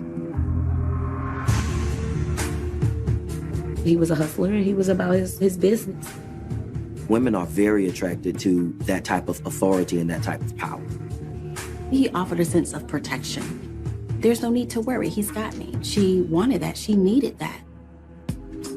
Keisha became completely enthralled with Darius. Keisha wanted to be with Darius. There was this obvious connection here, and she was going to do what it took to keep him as her man. She did have hopes on getting married one day. Darius is selling Keisha a dream. He seems to promise this life that she's wanting, he can be a part of that. He can make it even better. After only a few months of dating, the couple got a big surprise. Keisha was pregnant.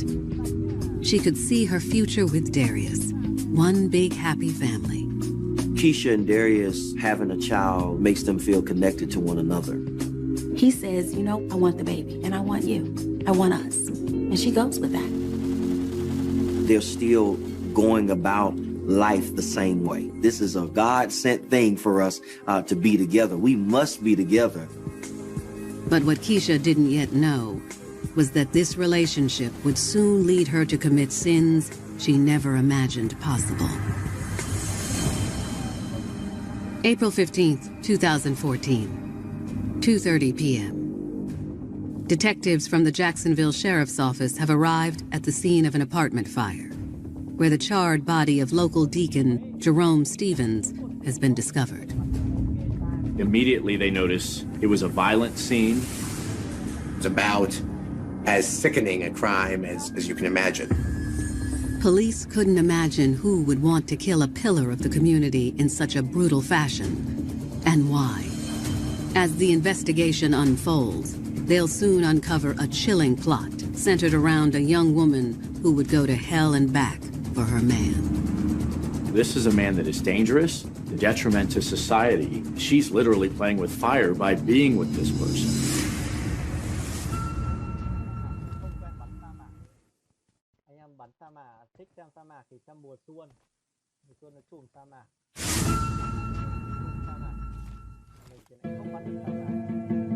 25-year-old Keisha Love thought she'd finally found her soulmate in 33-year-old Darius Jones.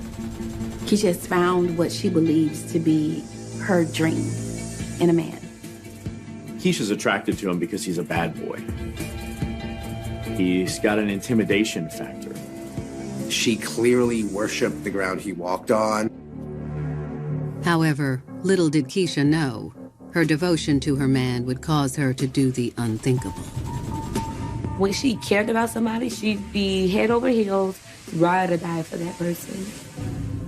April 15th, 2014. The Jacksonville Sheriff's Office is investigating the murder of local church deacon Jerome Stevens, who was found brutally murdered inside his apartment.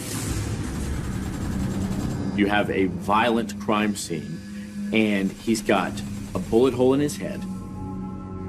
He also has multiple stab wounds to the head. There was obvious evidence that there was a struggle. This one looked like it was personal. The victim had been found under a pile of clothes that was set on fire. It's obvious that this fire is just to cover up the violent attack that this man endured. While processing the scene, detectives find a gas can in the corner of the room. There was evidence of a gas can being brought to the scene as some type of accelerant. And then when I happened to look up, I noticed that the smoke detector had been physically removed from that wall. Somebody took that smoke detector before they lit the fire. Detectives also noticed that some of the victim's personal items appear to be missing from the apartment. Deacon Stevens' wallet is gone. That raises the suspicion of a robbery here. That could be a potential motive. In the living room, detectives discover that the back door is ajar. The back door to the apartment appeared to have been forced open. There was obvious damage. What's more, an officer informs detectives that Mr. Stevens' vehicle is missing as well. This man's keys are missing. His SUV is gone. So that gives him something to look for. It appears the deacon was targeted. But by whom? After putting out an APB for the missing vehicle, detectives speak to neighbors for more insight. No one had any reason to believe that Mr. Stevens was doing anything that would have led to someone wanting to kill him. Later that day, detectives deliver the tragic news to Deacon Stevens' family.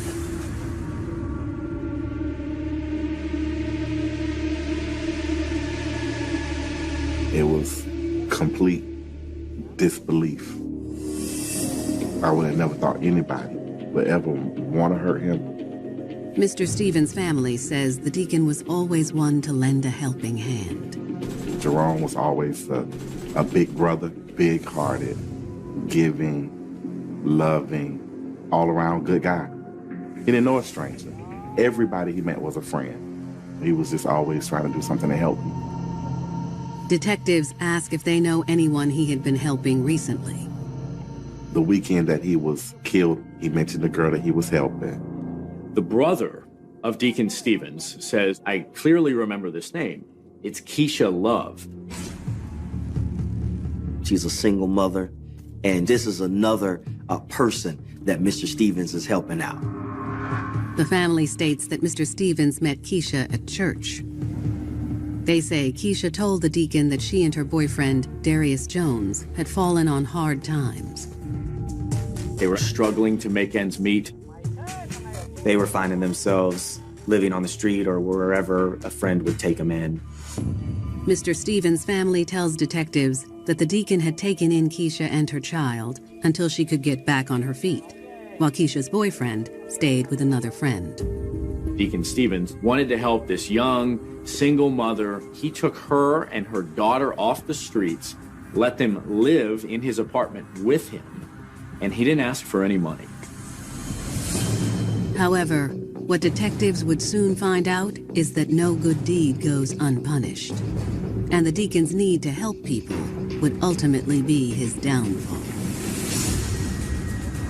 It was personal. Whoever did this had knowledge, friendship, relationships of some kind with Mr. Stevens.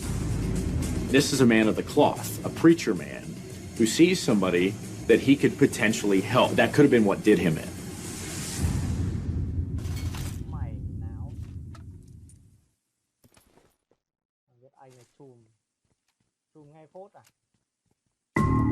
April 2014. The Jacksonville Sheriff's Office is investigating the grisly murder of Jerome Stevens, a popular church deacon. They're still trying to figure out who would kill this man, a man of God, a man who helped his community.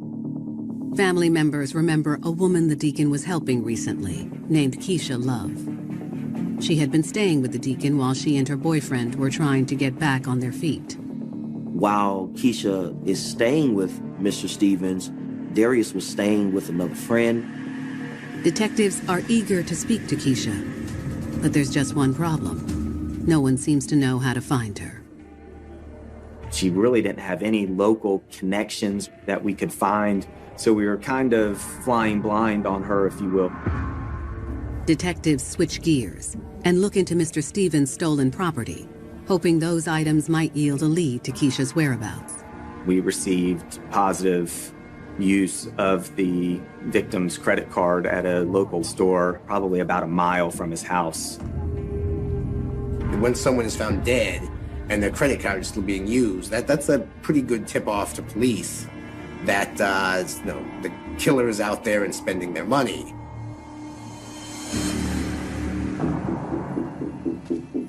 At the convenience store, detectives scour the surveillance footage with the manager. The footage catches a man and woman attempting to purchase items on Mr. Stevens' card. The card is declined, so they end up paying cash. But it's the items the couple purchases that really gets the detectives' attention. On that night, they bought infant formula, baby wipes, and 2 drinks. Detectives believe the woman in the surveillance footage is Keisha Love, the single mother the deacon was helping out prior to his death, and that the man in the video is Keisha's boyfriend, Darius Jones. I asked the credit card company, the bank, to leave the victim's credit card open to see if anybody else attempted use. As detectives finish up with the convenience store, they get word that Mr. Stevens' stolen SUV has been found at an abandoned home. In the car, among other things, we located the smoke detector that we believed had since been removed from the victim's apartment. They also find 2 empty drink bottles in the seat console. One of the things that was initially attempted to be purchased with Mr. Stevens' card were 2 drinks, but they ended up using cash. Detectives continue to monitor Mr. Stevens' bank cards and get another hit. The card was used at a very small neighborhood convenience store, and so we made it a point to go over there. At the store, they show the clerk a surveillance photo from the first convenience store. We showed it to him and he goes, yeah, she lives right there. She lives in that 2-story house. So that became our next focus.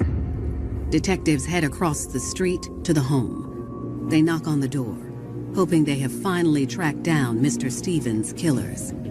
But the woman who answers the door is not who they were expecting. She did not match the woman in the surveillance video that we had acquired from the store. The woman says her name is Carletta Owens and tells detectives she is the homeowner. Detectives show Carletta the surveillance photo. She quickly confirms the identities of Keisha Love and Darius Jones. Carletta provided great information. Carletta tells detectives that she and Darius had been friends for years, and she'd let Darius stay at her home for the last few weeks. She says his girlfriend and their baby would occasionally stay over as well. Carletta's there to help Darius. She's there to help the child. Detectives asked Carletta if she had ever seen Darius with a gun. She said he always carried a gun. And so we're obviously heading in the right direction. Detectives ask if she can account for the couple's whereabouts on the night of April 14th. Carletta explains that she remembers the night vividly. She was babysitting the couple's daughter when Darius and Keisha came in around midnight. She also was able to tell us that they had brought over baby wipes and things that we believed were just purchased at the store.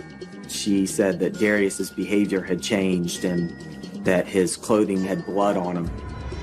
Carletta says she also noticed Keisha was slightly hurt. She observed Keisha with an arm injury. Detectives theorize Keisha may have injured her arm on Mr. Stevens' back door. There was obvious damage to the rear door. Somebody forced the door open. Carletta says Darius and Keisha dumped off the supplies for the baby and left in a hurry. After they were gone, she found a wallet in a bag Keisha had left behind. Basically, she had the contents of the wallet belonging to the victim inside the house. That was the first time that we could definitively say that Keisha Love and Darius Jones were somehow involved in the victim's death. With this break in the case, detectives immediately put out an APB for Keisha Love and Darius Jones. We made it a mission to find Keisha Love and Darius Jones, and we now had warrants for both of the individuals. But investigators would soon learn that at the heart of this vicious crime, there was a love that truly knew no bounds. He had her wrapped around his finger, and she was willing to do anything for him.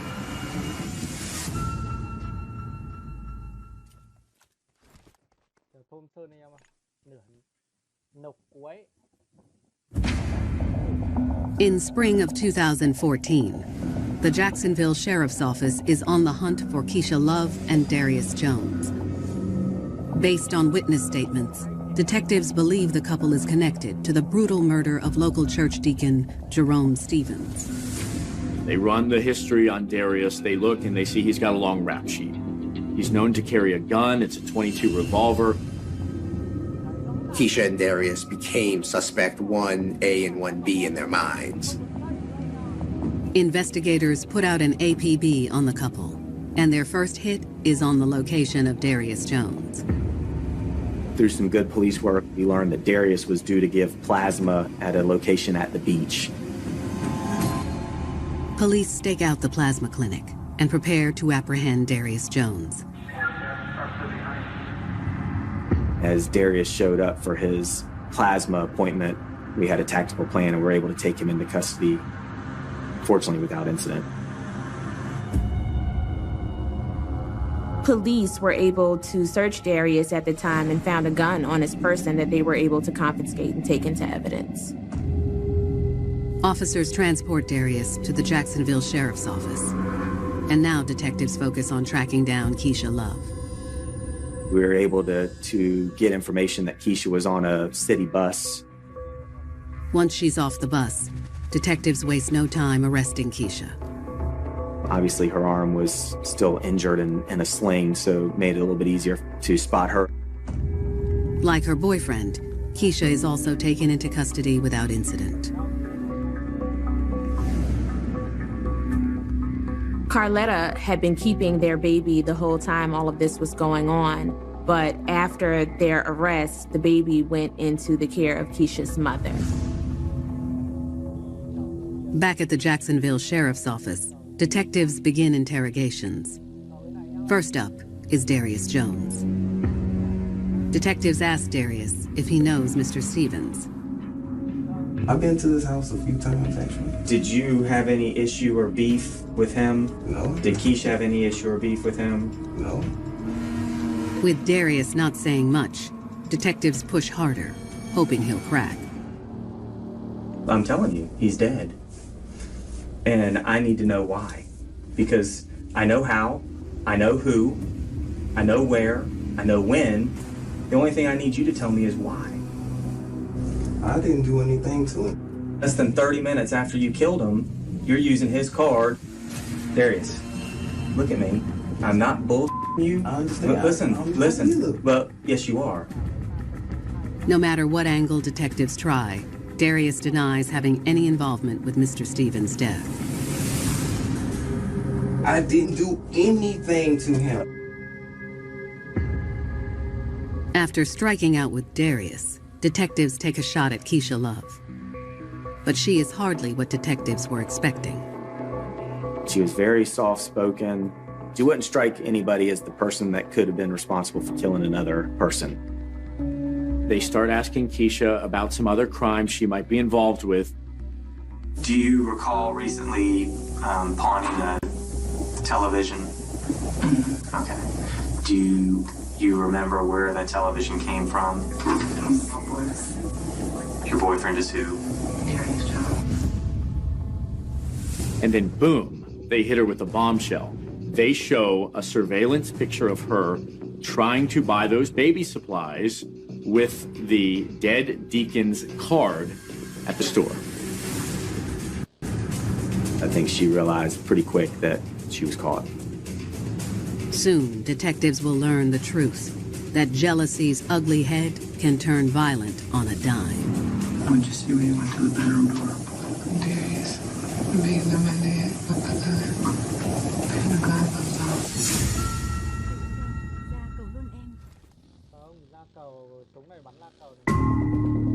Detectives are interrogating 25-year-old single mother Keisha Love for the murder of church deacon Jerome Stevens.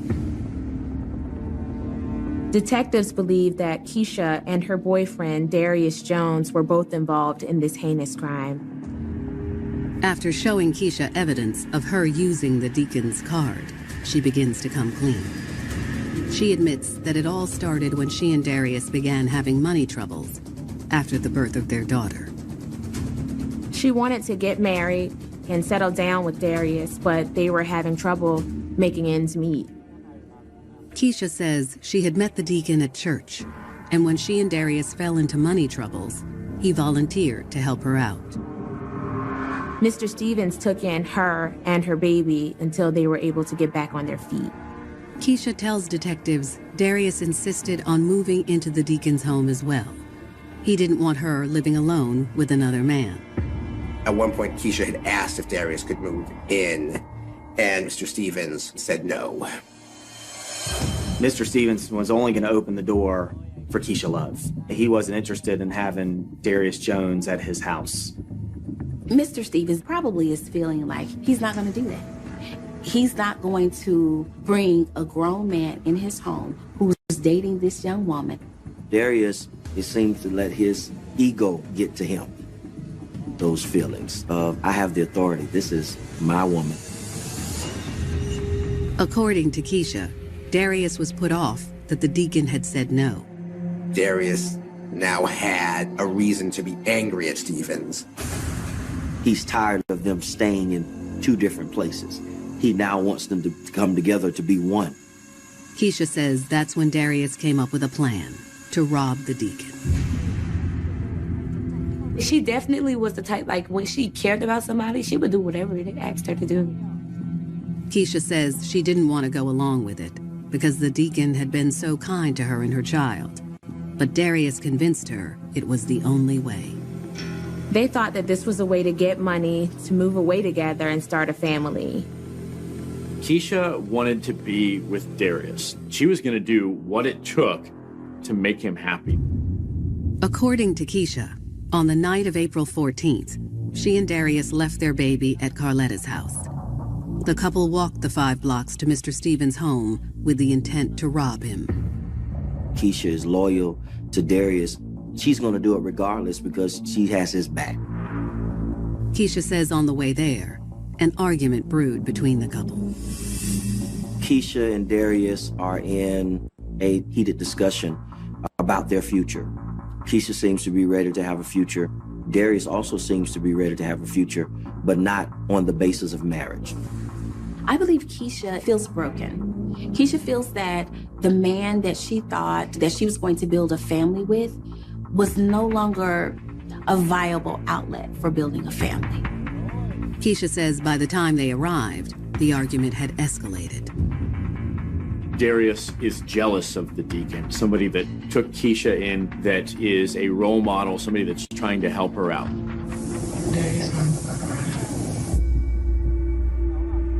Now, Darius is ready to take things into his own hands. Just before midnight, the couple knocked on the door of Jerome Stevens. Deacon Stevens answers, and that's when Darius says, "Hey, can we talk?" They go inside. In his bedroom? Who, Jerome and Darius? Where are you at this point?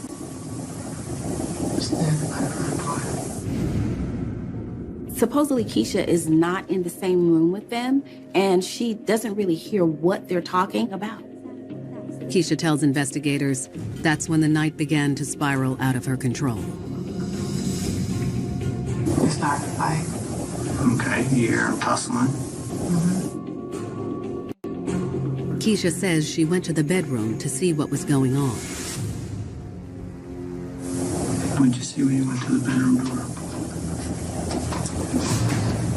Darius beating on my dad with a gun.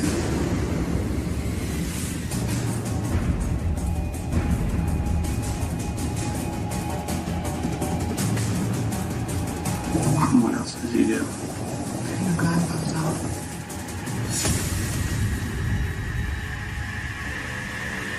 Points it at him and it goes off. Yes. Keisha claims she was frozen with shock. Keisha seemed to be numb as she witnessed this, not understanding what had actually transpired. Mr. Stevens was gravely injured, but still alive. According to Keisha, Darius went to the kitchen, grabbed a knife, and returned to stab Mr. Stevens repeatedly. Keisha is claiming that she is a non-participant of any of this. That's when Keisha says she yelled at Darius to stop and ran for the door. Keisha tries to run away, and fearing for her life, Darius goes after her to let her know, all right, and the question was, are you with me or against me? Are you going to stick here with me? Darius wants Keisha to be true to him, no matter what. Keisha says she ultimately agreed to stand by Darius. Is it possible she had no idea he was going to do this and was just scared he would hurt her if she ran? Keisha says that from that point on, she went along with anything Darius wanted. She seems willing to do anything for him, and she almost put aside her own judgment and common sense and became an extension of him. She's still believing that Darius is going to be the way. Keisha still believes that she and Darius are going to build this family. Keisha tells detectives Darius gathered up Mr. Stevens' wallet and keys, and the two fled the apartment in his car. They had taken the life of this man who had provided shelter for her, who had opened his home with an air of trust. The couple stopped at the convenience store and Carletta's house before returning to the apartment with a can of gasoline to destroy evidence. They're able to get in through the back door of this apartment. They don't want neighbors to see anything out of the ordinary. Keisha explains that's when she and Darius piled the clothes onto Mr. Stevens. So did he actually light the fire? Keisha says she hurt her arm on the back door as they were leaving. She was very much there when it happened, and had at least some role in this brutal murder and the subsequent fire. Keisha's confession clearly implicates Darius as the mastermind behind the murder. But soon, police will uncover evidence that suggests Keisha's role in the Deacon's murder is bigger than what she's letting on. It seemed like they were doing everything together. They were as close as they could be. The forensic evidence came back suggesting that the injuries suffered by Mr. Stevens were committed by not just one person, but two.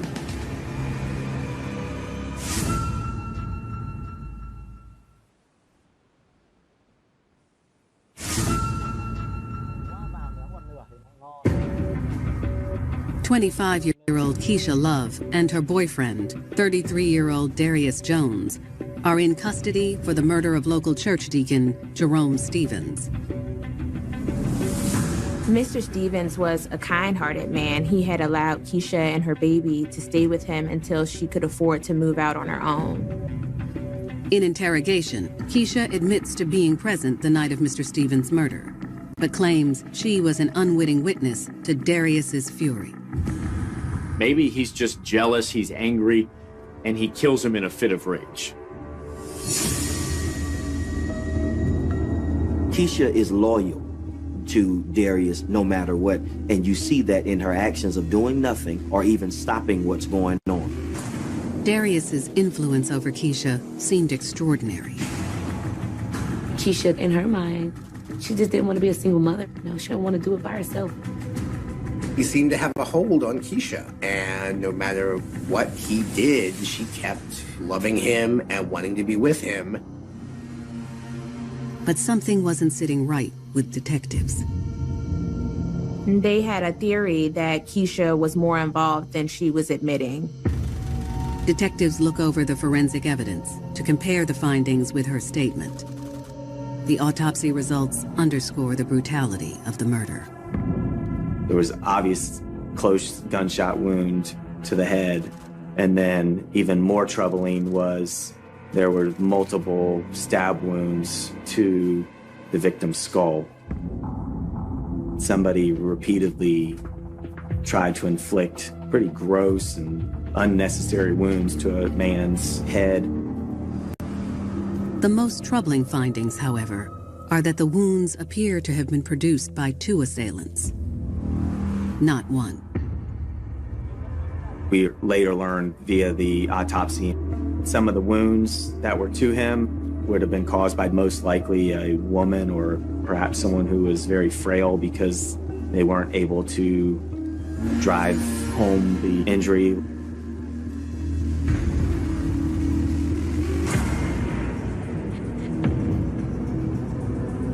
This report contradicts Keisha's statement. She had said she was present, but not an active participant in the murder.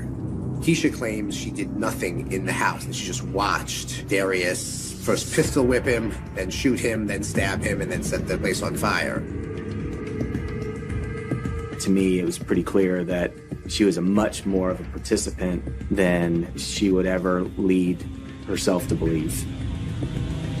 Detectives surmise that when presented with the choice to participate in the violence, Keisha took a leap of faith. Keisha was in a place where she's trying to decide, like, do I stay with this person that I believe was going to bring me love? She made a choice in that moment that I'm going to tell him I'm with him. Keisha was so deep with Darius. This was another sign of the hold Darius had over her, where even when she seemed horrified by him, she was still with him, loved him, and supported him. That is probably one of the most jarring things about this case, was the way he seemed to both terrorize her and thrill her all at once.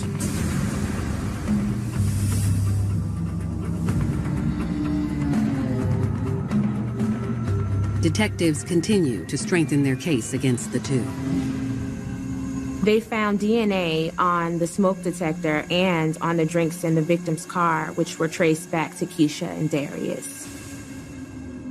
The evidence is clear that these two collaborated. They acted together. While police are not able to locate the murder weapon, they feel there is enough evidence to hold up in court.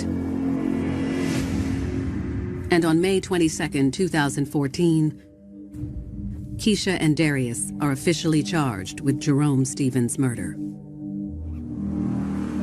Keisha was blinded by her love for Darius and built her decision-making on being loyal to something that she really believed was loyal to her.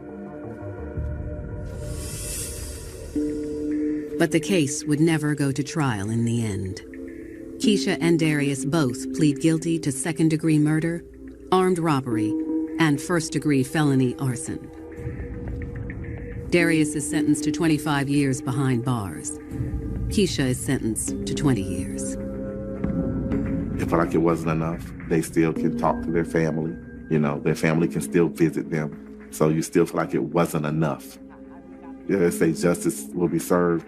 Justice is never served in a situation like this. Him being gone was a lot to process, but he would say continue on, continue loving, continue giving. Don't let this one bad event change you. And that would be Jerome. Mr. Stevens was a father. His life was lost. Keisha and Darius were parents. Their lives are lost. Ultimately, with both parents in prison, Keisha and Darius' baby was adopted by a loving family. It seems Darius sucked Keisha into his world, and she dove in head first, for better or worse, out of love. I believe that her love for Darius blurred the lines of right and wrong. Because with love, you think that there is no wrong. There can't be any wrong in love. But when it comes to inflicting harm on another person, yeah, there is wrong. The bonds of love can be heavenly, even divine. But jealousy and selfishness can be a powerful force. And that love light that was shining so bright can cast a dark shadow and swallow you whole. And before you realize what's happened to you, what you've become in the name of love,